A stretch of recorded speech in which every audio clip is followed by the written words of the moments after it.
ప్రపంచ శాంతి కోసం నిర్వహిస్తున్న తిరుపతి సాక్షాత్తు కలియుగ వెంకటేశ్వర స్వామి పాదాల చెంతన మనం ఈ మహాయజ్ఞాన్ని నిర్వహిస్తున్నాం. ఈ ధ్యాన మహాయజ్ఞానికి ఒకసారి గట్టిగా చప్పట్లు కొడదాం. ఎందుకంటే మనందరి లక్ష్యం ఒకటే, ప్రపంచమంతా శాంతిగా ఉండాలి, ప్రపంచమంతా ఆనందంగా ఉండాలి. ప్రపంచమంతా ఈ భూమి పైన ఏ జీవి కూడా ఇబ్బంది పడకూడదు. మరి ఇది అంతా ప్రపంచ నలువైపులా నలుమూలలో వెళ్ళాలంటే ముందు మనం అక్కడికి వెళ్ళాలి. అంటే మన మాట అక్కడికి వెళ్ళాలి, మన వాక్కు వాళ్ళందరి దగ్గరికి చేరాలి. మరి ప్రస్తుత తరుణంలో ప్రపంచానికి చేరుకోవాలంటే ఉన్న ఏకైక మార్గం మాధ్యమం మీడియా. మరి ఈ మీడియా రంగంలోనే ప్రపంచంలోనే ఒక ప్రతి క్షణం సత్యాన్ని తెలియజేస్తూ మరి ప్రజల దగ్గరికి సత్యాన్ని తీసుకెళ్తున్న ఏకైక ఛానల్ మరి పిరమిడ్ మెడిటేషన్ ఛానల్. అందుకోసారి గట్టిగా చప్పట్లు కొడదాం. ఒక పిరమిడ్ మెడిటేషన్ ఛానల్ ద్వారా మాత్రమే, ఈ మాధ్యమం ద్వారా మాత్రమే మనం ప్రపంచంలో నలుమూలలో ఎక్కడ మూల ఉన్నా సరే వాళ్ళని మన సత్యాన్ని వాళ్ళకి చెప్పగలుగుతాం. అప్పుడు ఎప్పుడైతే ఆ సత్యం వాళ్ళు తెలుసుకుంటారో, వాళ్ళు ఆచరిస్తారో, అప్పుడు ధ్యానం చేస్తారో, అహింసలో ఉంటారు. ఈ రెండు వచ్చాయంటే ఆటోమేటిక్గా వాళ్ళు శాంతిగా ఉంటారు. ఎప్పుడైతే ఈ అందరూ శాంతిగా ఉంటారో ప్రపంచం శాంతిగా ఉంటారు. సో పిఎంసి ఛానల్ ఎంత అద్భుతంగా ప్రపంచం వైపు నలుమూలలా వెళ్తుందో అప్పుడు మనం ప్రపంచ శాంతి మనకు అందుతుంది. మరి ఈ భాగంలో మరి ఈ ధ్యాన మహాయజ్ఞాన్ని ఇక్కడ నిర్వహిస్తున్నాం. మరి పిఎంసి ఛానల్ అత్యంత అద్భుతంగా ప్రపంచమంతా విస్తరించాలని మరొకసారి గట్టిగా చప్పట్లు కొట్టుకుందాం. అన్నిటికీ ఆధారభూతం ఈ ధర్మం, సత్యం.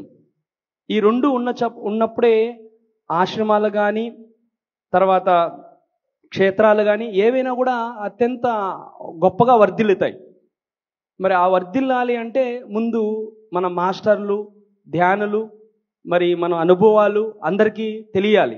మనం ఏదైతే ఇంత గొప్పగా ఆనందిస్తున్నామో, మనం ఎందుకు ఇంత రాత్రింబగలు మనం ఈ పని చేస్తున్నామో, ఎవరు ఏం ఊరికే చేయరు, ఏదో లబ్ధి పొందాలి. మరి ఆ లబ్ధి మనం పొందాం, ఆ ఆనందాన్ని పొందాం, ఆ సంతోషాన్ని పొందాం, ఎటువంటి పరిస్థితుల్లోనైనా నిలబడగలేంత సామర్థ్యాన్ని పొందాం. ఇవి అందరికీ అవసరమే. ఇవి అందరికీ అవసరం కావాలి అంటే నేను ఇక్కడున్నాను కానీ ఎక్కడికో వెళ్ళాలి, నా అనుభవం ఎక్కడో ప్రపంచంలో ఇంకోటికి అవసరం ఉంది. మరి అది చేసే పని మన పిరమిడ్ మెడిటేషన్ ఛానల్ చేస్తూ ఉంది.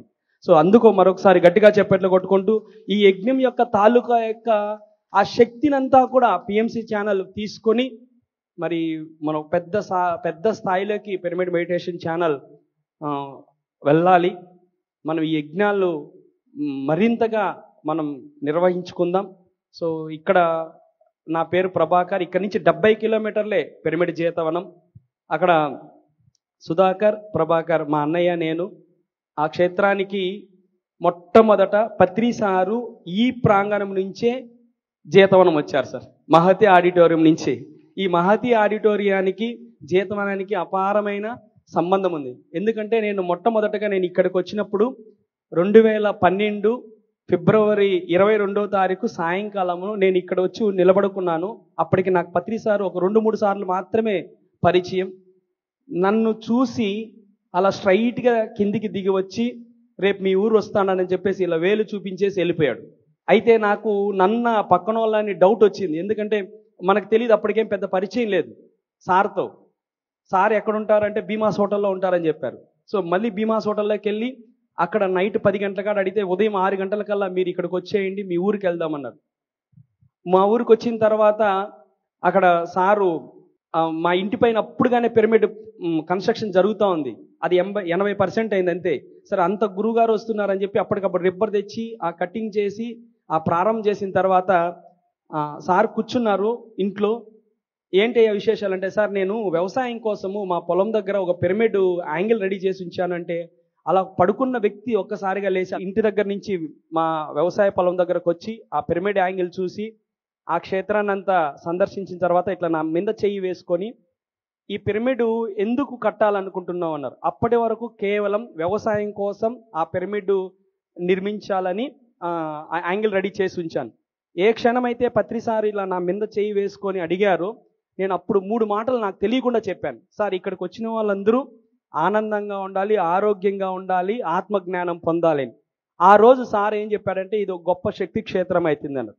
అలా గురువు గారి యొక్క పాదస్పర్శతో ఆయనగా స్వయంగా అక్కడికి వచ్చి ఆ క్షేత్రాన్ని పాదస్పర్శతో స్మరించడం వల్ల ఈ రోజు 85 పిరమిడ్లు అక్కడికి వచ్చేసారు. 85 పిరమిడ్లు. సో దీనికి అంతటికీ వెనకాతల కారణం మా బ్రదర్కి అపారమైన నమ్మకం పత్రి సార్ అంటే. మా బ్రదర్కి పెద్ద జ్ఞానం లేదు, పెద్ద మాట్లాడడం చేత కాదు, ఏమీ కాదు. కానీ పత్రి సారు మీద ఉన్నంత విశ్వాసము మా బ్రదర్ దగ్గర నేను ఇంకెవరి దగ్గర చూడలేదు. అంటే అంత విశ్వాసం సార్ యొక్క మాట అంటే. అది నేను ఎప్పుడూ ఫీల్ అయ్యేవాడిని. సో అట్లా సుధాకర్ సారు ఏదైతే చెప్పాడో దాన్ని కంపల్సరిగా పాటించి అలా చేయడం వల్ల తను ముందే ప్రతిదీ తెలిసిపోయేది. నేనేమో బాగా బిజినెస్ చేసేవాడిని. అరే నేను అది చేద్దాం ఇది చేద్దాం నిదానంగా చేద్దాం అంటే అలా కాదు. నేను బిజినెస్ పోతే ఒక గురువుగారిని పిలిచేసి ఒక ఫౌండేషన్ వేసేవాడు. నేనేమో వ్యాపారం పోయి వచ్చి దాన్ని ఫినిష్ చేసేవాడు. అంటే తను అంత పెద్ద స్టెప్ తీసుకునేవాడు. 2-3 మా జీతవనానికి వచ్చి భోజనం చేసేటప్పుడు 100 మంది వచ్చి భోజనం చేస్తారనేవాడు. ఇక్కడ ఒక పిరమిడ్ 2 పిరమిడ్లు ఉన్నప్పుడు ఈ పొలం అంతా పిరమిడ్స్ వస్తాయనేవాడు. ఇది ఇక్కడ మనం చూసేంత దూరం మన పొలం అవుతుంది అనేవాడు. ఇవన్నీ నేను నవ్వుకునేవాడిని. వీడికేమో ఇది విచిత్రంగా అనిపిస్తుందని.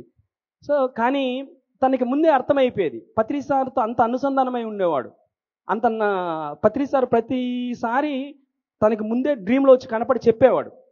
సో అలా తన సంకల్ప శక్తితో గురువుగారి యొక్క ఆశీస్సులతో ఇప్పుడు అక్కడ నిత్య కళ్యాణం పచ్చతోరణంగా జీతవనం ఎప్పుడు అక్కడ అంత అద్భుతంగా నిర్వహించబడుతోంది.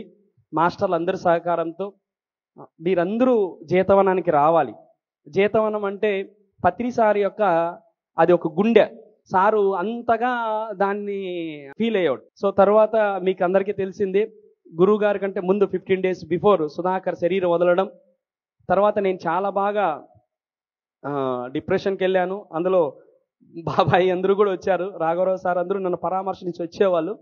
సో ఏదైనప్పటికీ ఎన్ని సమస్యలున్నా మనము ఒక్కదాన్ని మాత్రం తప్పనిసరిగా చేయాలి. అది ఏంటంటే ధ్యానం. ఈ ధ్యానం వల్ల నన్ను మళ్ళీ మనిషిగా నిలబెట్టింది. ఒకసారి ధ్యానాన్ని గట్టిగా చెప్పట్లకూడదు. ఎందుకంటే ప్రతి ఒక్కరి జీవితంలో వస్తాయి. తరువాత రాను నాకు అది మళ్ళీ తర్వాత అర్థమైంది. ఎందుకంటే ఒక జ్ఞానికి కానీ ఒక ధ్యానికి కానీ కంప్లీట్గా మనము ఒక విశ్వాసంతో ఒక గురువుపై నమ్మకంతో మనం వెళ్తున్నప్పుడు మన జీవితంలో ఏం జరిగినా అది ఒక అద్భుతానికే. నాకు కొద్ది రోజుల తర్వాత తెలిసింది, మా బ్రదర్ శరీరం వదిలిన తర్వాత అది ఎంత అద్భుతంగా జరగడానికో. ఎందుకంటే ఈరోజు మా సుధాకరు ఆ క్షేత్రానికి క్షేత్రపాలకుడయ్యాడు. ఒకసారి గట్టిగా చప్పట్లు కొట్టాలి. అంత ఈజీ ఏం కాదు. ఆయన ఇప్పుడు ఒక మాస్టర్ అక్కడ ఎవరు రావాలన్నా ఎవరు ఉండాలన్నా మాకు ఏ సమయానికి ఏం కావాలన్నా తను పూర్తిగా అక్కడ ఉండి మాకు నిర్వహిస్తూ మాకు అందజేస్తున్నాడు అనమాట. సో ఆ హాస్టల్ యొక్క శక్తిని పత్రి సార్ అందించాడు. సో అంత గొప్పది మా ధ్యాన జీవితం. సో ఇప్పుడు ఆయన హాస్టల్గా ఉండి నాకు సహాయం చేస్తున్నాడు. సో నేను అక్కడ ఏం కార్యక్రమాలు జరగాలో ఏం అవసరమో అవన్నీ నేను నిర్వహిస్తున్నాను. సో మా బ్రదర్ ఉన్నప్పుడు కన్నా కూడా ఇప్పుడు చాలా ఫాస్ట్గా అక్కడ వర్క్స్ జరుగుతున్నాయి. సో అది ధ్యానానికి మన యొక్క హాస్టల్ పత్రి సార్ చెప్పిన జ్ఞానానికి పరాకాష్ట. సో ప్రతి మాస్టరు జీతవనం రండి. ప్రతి నెల మౌన ధ్యానం జరుగుతుంది 23 నుంచి 29 వరకు. ఒక మాటలో చెప్పాలంటే మీ అందరికీ అది ఒక పుట్టినిల్లు. సో ఆల్వేస్ వెల్కమ్ జీతవనానికి. మీరు ఎప్పుడు రావాలని మీకు ఎప్పుడు ఉంటుంది. ఇంకొకటి శాసనం ఉంది, మా బ్రదర్ శాసనం ఏంటంటే జీతవనం వచ్చే వాళ్ళకి రాగానే అన్నప్రసాదము అందించి తరువాత అక్కడ ధ్యాన సాధనకై వస్తే వాళ్ళకి ఉచిత వసతి ఇవ్వాలనేది మా బ్రదర్ యొక్క శాసనం. సో అది కంపల్సరిగా, అది ఎంత పెద్ద ఎన్ని వేల రూములన్నా రాని కంపల్సరిగా ధ్యాన యోగులకి ఉచిత వసతి అన్నప్రసాదం నిరంతరం అందజేయబడుతుంది. సో మీరందరూ రావాలని నేను మనస్ఫూర్తిగా కోరుకుంటున్నాను. నాకు ఈ అవకాశాన్ని ఇచ్చిన మన మాస్టర్స్ అందరికీ నా యొక్క ప్రణామాలు తెలుపుకుంటూ, సో థ్యాంక్ యూ.